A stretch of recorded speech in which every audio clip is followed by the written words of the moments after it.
Jangan lupa klik tombol subscribe di bawah ini ya Bray.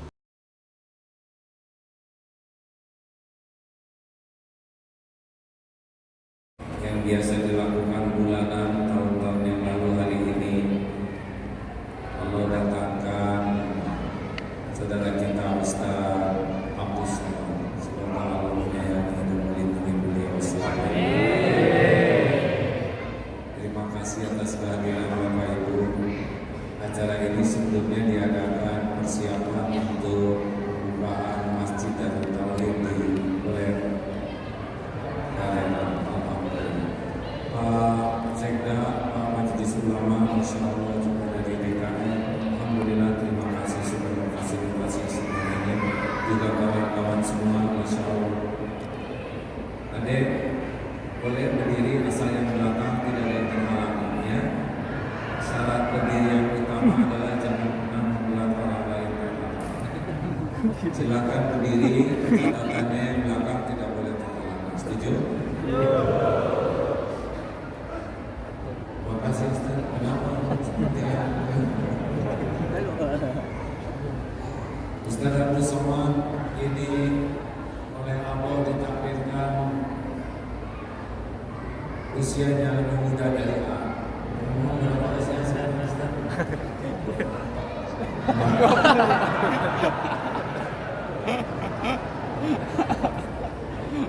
Saya 58, beliau 43, tadi kan 43. Asli. Alhamdulillah. Ya, insya Allah setiap ulama pasti ada cobaannya, dan cobaan itu pasti akan membuat semakin bisa dekat dengan Allah. Ustaz, kalau naik pesawat, pesawatnya lancar, Ustaz lihat banyak yang zikir tidak di pesawat. Gitu. Kalau pesawatnya digoncang, apa yang terjadi? Pada zikir.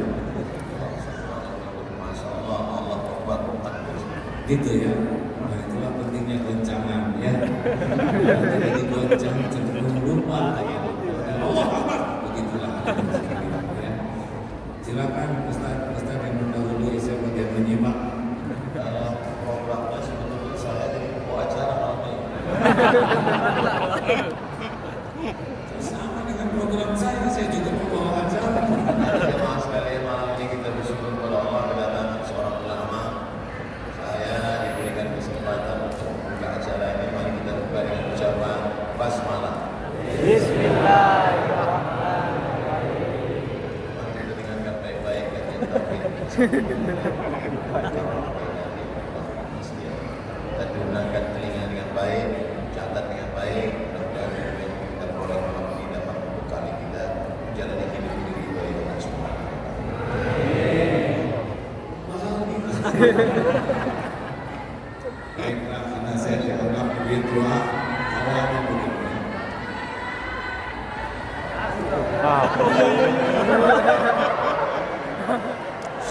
Baik kali sih.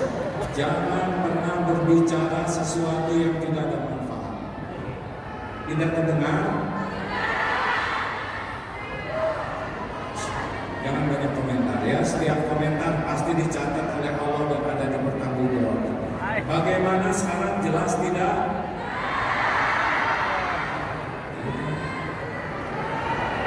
Kalau tenang.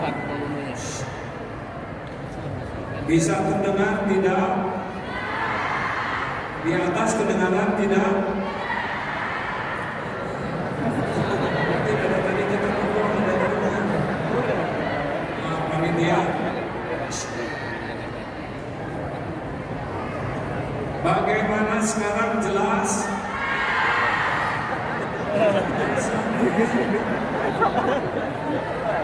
Jelas Ibu belakang?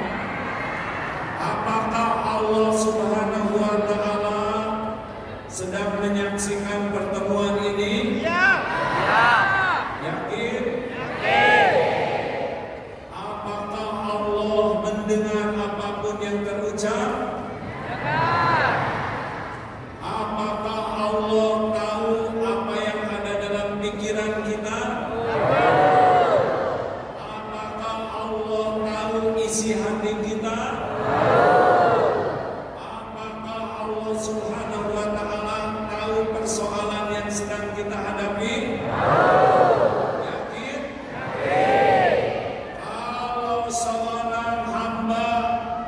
keyakinan seperti itu setiap saat, merasa ditatap Allah, merasa didengar Allah, merasa diketahui pikiran dan hatinya oleh Allah, dan yakin masalah yang dihadapinya juga dalam kekuasaan Allah.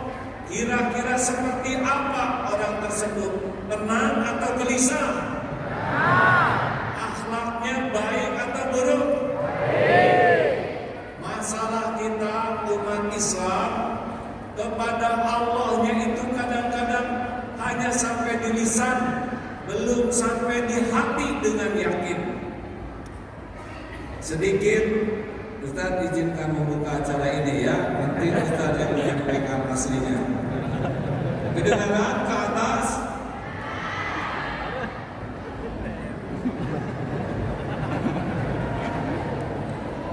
Kenapa umat Islam belum seindah akhlak yang diharapkan oleh Rasulullah SAW? Satu, karena banyak di antara umat Islam belum belajar tentang indahnya Islam. Lebih banyak melihat, mendengar pelajaran yang tidak sesuai dengan tuntunan. Satu. Yang kedua, kenapa umat Islam akhlaknya, perilakunya belum seindah semestinya? Yang kedua, karena kita sering belajar agama ke majelis taklim, tapi belum tentu niatnya ingin dekat dengan Allah. Tidak jarang datang ke sekolah Islam, kampus Islam, pesantren, tapi yang dicarinya dunia, ingin gelar, pangkat, jabatan dari agama. Padahal ilmu agama ini justru untuk membuat dekat dengan Allah. Sampai ada seorang suami yang mengeluh, istri saya ke pengajian seperti makan obat, sehari 3 kali, tapi perubahan yang nyata itu baru pada seragamnya, belum pada perilakunya, dan peningkatan yang jelas itu pada cicilan, pada iman. Kenapa? Sangat boleh jadi belajar agamanya belum dengan niat ingin bisa dekat dengan Allah. 3, kenapa kita semua belum seindah semestinya? Karena seringkali belajar agama kita amalkan, tapi amalnya baru sibuk amal lahiriah. Seperti sholat isya tadi, kita datang ke masjid, kita sholat, ruku, sujud, lahirnya kita taat, tapi hati belum tentu kita ingin ke Allah. Benar? Halo? Jadi kadang-kadang kita sibuk dengan amalan lahir, tapi lalai ke amalan hati. Bahkan tidak jarang ilmu dan amalan kita justru mengotori hati. Jadi ujub, jadi takabur, merasa paling benar, merasa paling soleh, justru karena ilmu dan amal yang kita lakukan. Padahal Allah Subhanahu wa taala, innallaha la yanzuru ila suwarikum wa amwalikum walakin yanzuru ila qulubikum wa a'malikum. Allah sesungguhnya Allah tidak melihat rupa dan hartamu, tapi Allah melihat hati dan amalmu. Seharusnya kita belajar agama dan mengamalkan agama itu membuat hati jadi makin bersih, amal makin melimpah. Demikianlah pendahuluan dari acara kajian malam ini. Penjelasan selanjutnya oleh Ustaz Abdul Somad. Alhamdulillah kita baru saja mendengarkan sesuatu yang menyebabkan syukur. Masya Allah. Gimana perasaan jamaah malam ini bisa berkumpul dengan Kiai Haji Abdullah bin Masjid? Senang apa lapar hatinya? Saya terus terang bisa satu majelis dengan beliau dulu. Saya nonton TV dari pagi sampai siang, sampai malam, sampai pagi lagi beliau terus. Tidak pernah terlintas di pikiran saya bisa satu majelis dengan beliau. Allahu Akbar. Ketika orang memuji Agim tampil di seluruh TV, bagaimana cara Agim bisa meluruskan niat dan membersihkan hati?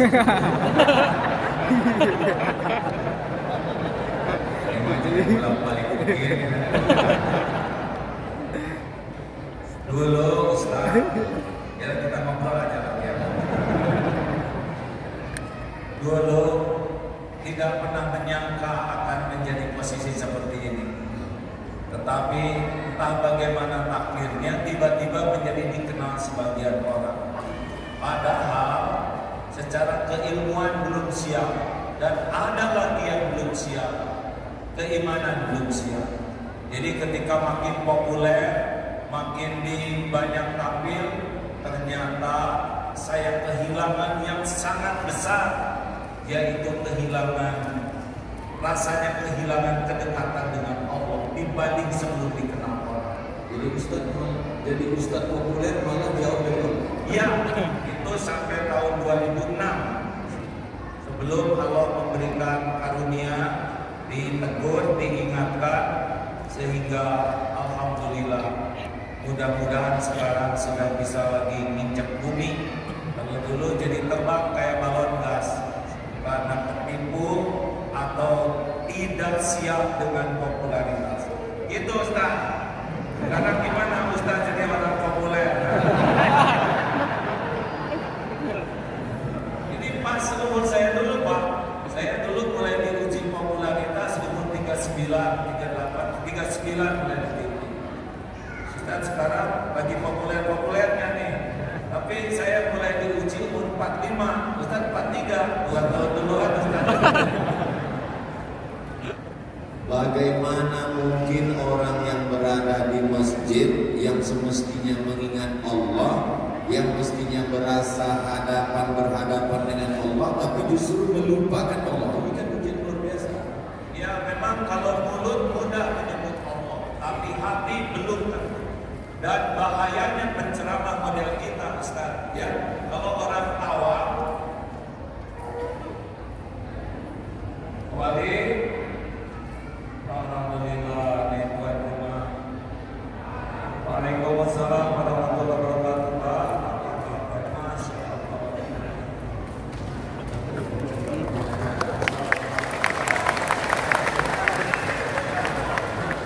Ya, lanjut mau ikut gabung sini Pak Wali. Makasih Pak Wali, alhamdulillah. Beliau harus banyak didoakan karena jadi orang yang ditakdirkan diberi amanah berat di mata ini. Jadi kalau lihat pejabat tuh harus kasihan, ya jabatan yang tidak lama di dunia tapi hisabnya lama di akhirat. Jangan hanya menunjuk, yang penting mendoakan. Betul Pak Wali? Ada sebagian orang ketika dia diuji dengan sakit, dia katakan saya sedang diuji. Diuji dia dengan kemiskinan, dia katakan saya sedang diuji. Tapi ketika dia punya popularitas, punya jabatan, dia menganggap ini nikmat. Logika berpikir seperti ini betul atau tidak? Tahu. Jadi saya jawab terus. Jadi justru ujiannya ada puji, ada caci. Ujian yang terberat itu pujian. Kenapa berat? Karena pujian ini cocok dengan yang nafsu sukai. Jadi kalau nafsu suka, itu lebih berat. Tapi kalau nafsu tidak suka, itu cenderung yang lebih dekat ya kalau suka. Seperti tidur, tahajud atau tidur, pasti nafsu sukanya tahajud atau tidur. Banyak itu lebih berat. Jadi dipuji itu lebih berat daripada dicaci. Karena kalau dipuji kita sudah suka jadi merasa seperti apa yang dikatakan orang. Wah Ustaz Abdul Somad soleh, wah itu lebih bahaya daripada Ustaz perbaiki dong. Nah itu lebih bagus. Berarti kalau gitu kita lebih berusaha mencintai haters daripada lovers. Ya lovers dicintai dan harus juga dicintai. Karena tidak rugi kita dikritik orang. Yang rugi itu sebetulnya kalau terpedaya oleh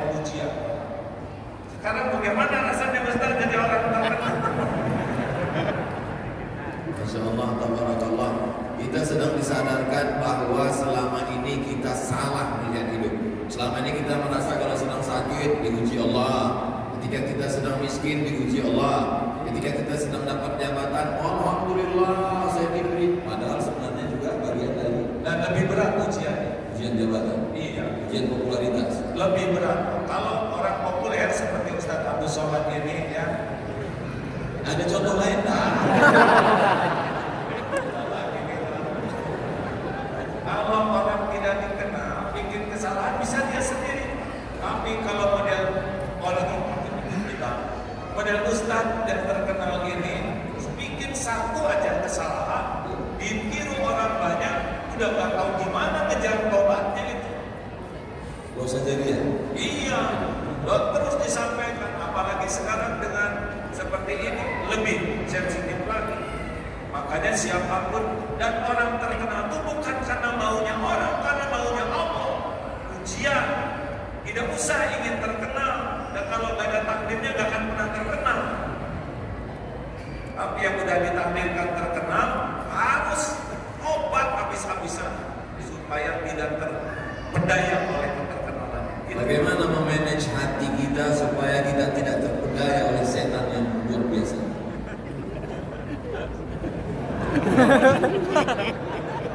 Tidak sesuai rencana saya. Saya mau dengerin Ustaz ceramah.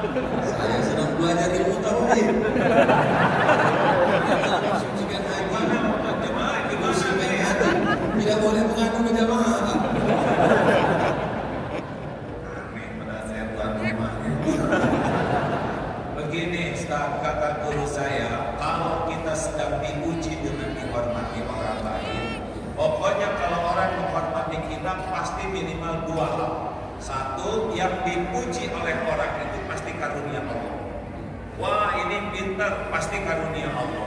Wah, ini hebat, pasti karunia Allah. Wah, ini kaya, pasti karunia Allah. Pokoknya kalau orang muji kita, yang dipuji itu pasti pemberian Allah. Itu yang pertama. Jadi kita harus tahu, oh ini yang dipuji pemberian Allah.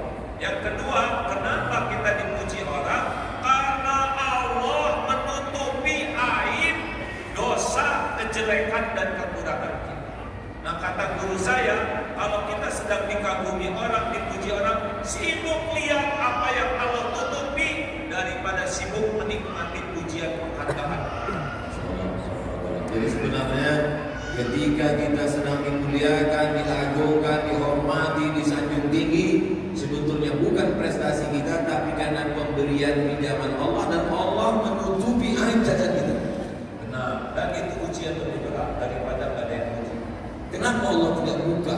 Itu semua karena sayang Allah kepada kita. Sayang Allah, mungkin doa orang tua, mungkin kita pernah nolong seekor kucing, mungkin kita pernah ngasih minum burung, dan Allah suka dengan kebaikan kita, yang kita tidak merasa hebat dengan kebaikan itu, tapi Allah suka. Biasanya orang bicara tentang masalah dunia ini, dia melihat yang di luar, ekonomi, politik, sosial, budaya. Tapi akan lebih mengajak kita untuk melihat ke dalam. Sebenarnya masalahnya ada di dalam hati kita. Bahkan jelas sekali, Inna Allah la yanzuru ila suwarikum wa ahwalikum walakin yanzuru ila qulubikum wa a'malikum. Allah itu tidak lihat kepada kata, tapi Allah melihat hati dan amal. Ustaz maaf ya, mungkin Ustaz apa? Ustaz lebih apa? Tentang dalil yang tinggal dihisab pertama.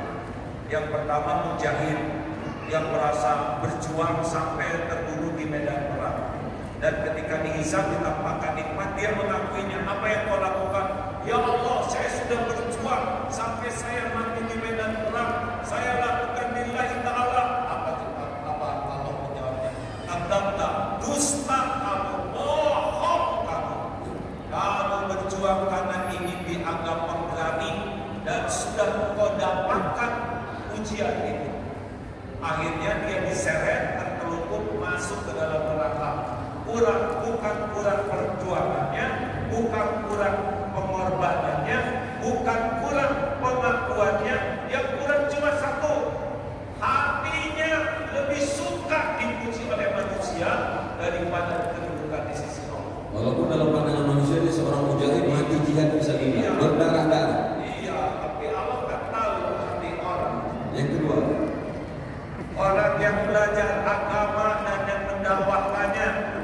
seperti Ustaz Abdul Somad, Ustaz Belajar sampai ke Mesir, sampai ke Maroko. itu yang kedua. Tak merasa lama di Arab, padahal onta lebih lama. Yang kedua. Yang ketiga kita akan lanjutkan setelah yang satu. Lebih seru saja.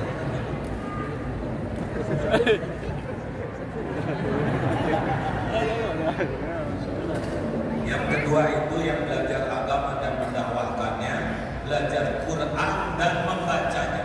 Tidak semua ke surga. Jadi jangan kaget kalau di akhirat, na'udzubillah min dzalik, ada ulama yang terkenal di dunia tapi tidak ke surga. Ilmunya luas, dalilnya bagus, baca Qurannya fasih, hafal Quran, tapi ketika dihisab kadzabta, dusta kamu. Kamu belajar agama dan dakwah karena ingin dianggap alim, dianggap ulama, dai, kondang, dan sudah kau dapatkan di dunia, diseret kepada neraka. Kau ingin dianggap qori dan sudah kau dapatkan. Tidak kurang ilmunya, tidak kurang Qurannya, yang kurang satu saja. Apanya Ustaz? Hatinya. Jadi gak cukup kita sibuk beramal kalau tidak mujahadah membersihkan hati. Dan cuma satu penyebabnya, dia senang dengan kedudukan di sisi manusia dengan menggunakan amalan akhirat. Itu yang membuat Allah marah. Mencari kedudukan dunia dengan berbagai macam bunga-bunga keindahannya justru dengan amal akhirat. Ya, itu yang membuat Allah. Padahal yang diinginkan Allah tundukkan dunia untuk memperoleh hasil. Iya, coba jelaskan ya Ustaz. Yang ketiga, Sering cerita ini antara dunia dan akhirat ya. Mana yang kira-kira lebih tidak disukai Allah? Bu, akhwat, mana yang berbahaya bagi seorang wanita? Ingin kelihatan cantik atau ingin kelihatan soleha? Jangan ini aja di sini, Ustaz. Mana yang bahaya bagi seorang wanita? Ingin kelihatan cantik atau ingin kelihatan soleha? harus kita voting namanya. Gitu. Mungkin mereka ingin kelihatan cantik. Oleh sebab itu maka karena banyak lelaki ingin perempuan itu lebih cantik daripada ingin soleha, makanya perempuan lebih banyak mempercantik diri daripada mempersoleha. Wah, benar. Saya baru dapat dari guru Pasca. Oh gitu. Tapi yang bahaya tuh ingin kelihatan soleha. Kalau wanita ingin kelihatan cantik, fitrahnya. Kalau lelaki ingin kelihatan cantik, LGBT ya. Bolehkah Bu wanita ingin kelihatan cantik? Jawab, boleh tidak? Yang mantap boleh tidak? Untuk siapa? Demi siapa?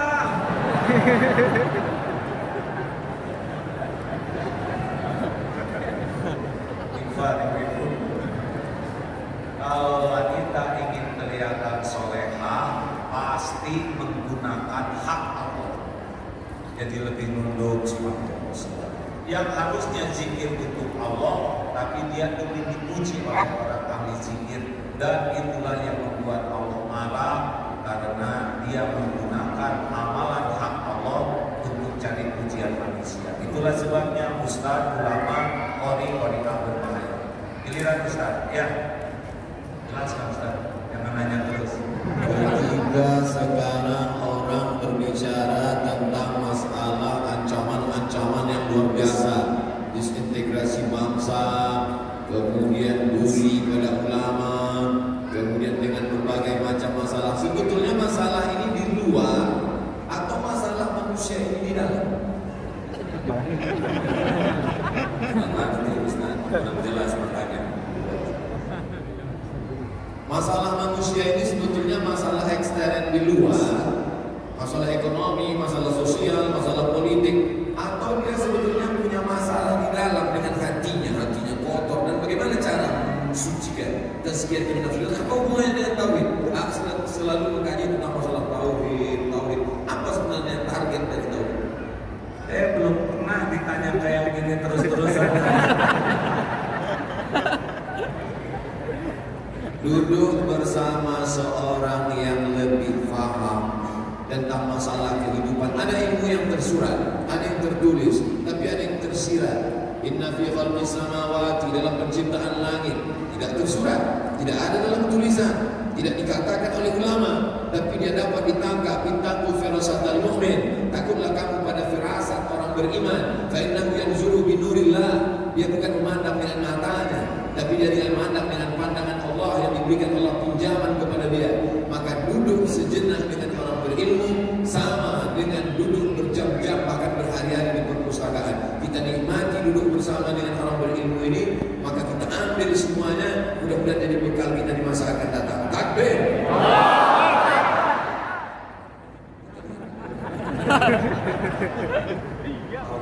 Seumur saya ceramah baru kali ini saya dipaksa menjawab. Ilmu yang saya dapatkan begini, mengapa Rasulullah SAW diutus ke bumi? Innama bu'ithtu liutammima makarimal akhlak. Sesungguhnya hamba diutus ke bumi hanyalah untuk menyempurnakan kemuliaan akhlak. Beliau bersimbah keringat, air mata, bahkan darah agar kita semua memiliki akhlakul karim. Karena semua masalah itu gara-gara akhlak yang buruk. Politik itu tidak ada masalah, tapi menjadi masalah kalau berpolitik dengan akhlak yang buruk. Ekonomi itu juga tidak masalah, tapi jadi masalah kalau akhlak buruk. Dalam rumah tangga juga yang jadi masalah itu adalah akhlak. Benar? Ada ikhwan yang belum nikah? Maaf, akhwat ada yang belum nikah? Coba dengar ini ya, akhwat khusus bagi yang belum nikah, yang udah terima apa adanya ya. Akhwat maukah punya suami yang rupawan? Jawab. Sudah rupawan, pinter mau? Sudah rupawan, pinter, banyak uangnya mau? Tapi akhlaknya bejat mau? Jelas. Ada harapan untuk saudara-saudara ya, yang kurang rupawan, kurang pintar, kurang duit, asal akhlak mau. Betul? Coba ikhwan, maukah punya istri rupawan? Mau. Udah rupawan, pintar? Mau. Udah pintar, banyak uangnya? Mau. Tapi akhlaknya mulia? Masalah rupa, tapi masalah akhlak, benar? Nah, akhlak itu menurut ilmu yang saya dapatkan pilarnya dua. Jadi kalau orang ingin berakhlak baik meniru Rasulullah, itu pilarnya dua. Satu, kepada pencipta, kepada Allah Subhanahu wa Ta'ala, benar bersih tauhidnya. La ilaha illallah, tiada ilah selain Allah. Hatinya itu tidak menuhankan apapun selain Allah. Tidak menuhankan harta, gelar, pangkat, jabatan, walaupun dia punya, tapi tidak ada lengket di hatinya terhadap dunia ini. Allah saja, mau dia jadi menteri, jadi gubernur, jadi wali kota, jadi tidak ada masalah. Hatinya itu, saya bukan hamba siapa-siapa selain hamba Allah. Buahnya dua, patuh dan pasrah. Cirinya juga dua, rojak dan khaufnya kepada Allah. Itu tauhid. Nah, yang kedua, kaki yang kedua adalah kepada ciptaan Allah, rahmatan lil alamin. Kepada pencipta bertauhid, kepada ciptaan rahmatan lil alamin. Penuh kasih sayang, keinginan agar orang-orang itu punya nikmat iman, bisa selamat dunia akhirat. Itu Ustaz yang saya tahu. Makanya Hakim selalu mengkaji masalah tauhid, bahkan pondoknya Darul Tauhid. Pertanyaan yang menggumpal mengkristal di kepala kita selama ini, mengapa tauhid? Ternyata masalah manusia ini dapat diselesaikan dengan dua, kepada Khalik, hanya bergantung kepada Allah. Tapi selama ini kalau kita bicara tentang masalah orang bertauhid, biasanya katanya zuhud, jangan bergantung kepada harta, jangan bergantung kepada kuasa. Akhirnya dia hidup miskin, susah, melarat. Tapi gimana yang unik? Dia bicara tentang tauhid, bicara tentang zuhud, tapi dia kaya raya. Motornya gede. Bukan motor gede, itu motor sedang, saya yang kecil. Bicara tentang masalah tauhid, orang selalu mengatakan kalau sudah tauhid kita murni, jangan lagi pandang kepada harta, tinggalkan ekonomi, tinggalkan. Tapi justru hadis tidak demikian. Tauhid tetap, tapi kita lihat kehidupannya baik, ekonominya mapan, kehidupannya bagaimana menyeimbangkan ini sehingga umat tidak tersesat dalam pemahaman yang keliru, pemahaman Islam. Jadi begini Ustaz, tidak menuhankan itu bukan berarti tidak punya. Kata kuncinya bukan berarti tidak menuhankan, berarti tidak punya. Iya, gini, kita punya harta tapi tidak menuhankan harta, itulah zuhud. Ada orang yang tidak punya harta tapi menuhankan harta, tetap saja dia walaupun bokeh tetap tidak bagus, itu yakin. Orang yang tidak punya harta tapi menuhankan harta, ingin punya harta, padahal tidak punya harta, masuk neraka 2 kali. Nggak tahu juga, Ustaz, itu urusan Allah. Tapi udah pasti menderita karena setiap kali kita menghilangkan sesuatu selain Allah, Allah kan tahu isi hati kita, pasti Allah turunkan gelisah. Jadi kalau misalkan udah menyadar ya, udah ingin dipuji, ingin dihormati, ingin dikagumi, ke makhluk, udah pasti Allah naruh di hati ini kegelisahan, kesengsaraan. Makanya kalau punya dunia nggak ada masalah, tapi jangan sampai menganggap dunia inilah penjamin hidup kita. Zuhud itu kan bukan tidak punya uang, Ustaz. Orang yang zuhud itu mau punya 1000, 1.000.000, 1.000.000 sama, karena dia lebih yakin dengan jaminan Allah daripada apa yang ada di tangannya. Itu zuhud. Bagaimana menguatkan keyakinan? Harus dilatih, Ustaz. Ya misalkan ini nanti ada sedekah, ya jangan suka ragu-ragu. Sedekah berapa? Kalau usah dihitung-hitung. Ada sini, coba aja keluarin. Buka jam keluarin, cincin keluarin, pasti nyesel. Kenapa tidak dari dulu saya jadi dermawan? Gitu nyeselnya. Jadi ini akan ada ujian. Ada sesudah itu biasakan diuji. Ya. Mana kotaknya? Belum, Ustaz, belum panas ini ya. Jadi seperti tukang parkir, banyak mobil tidak sombong, ganti-ganti tidak takabur, diambil sampai habis tidak sakit hati. Tidak ada rasa memiliki. Tidak ada. Bagaimana melepas rasa kepemilikan, rasa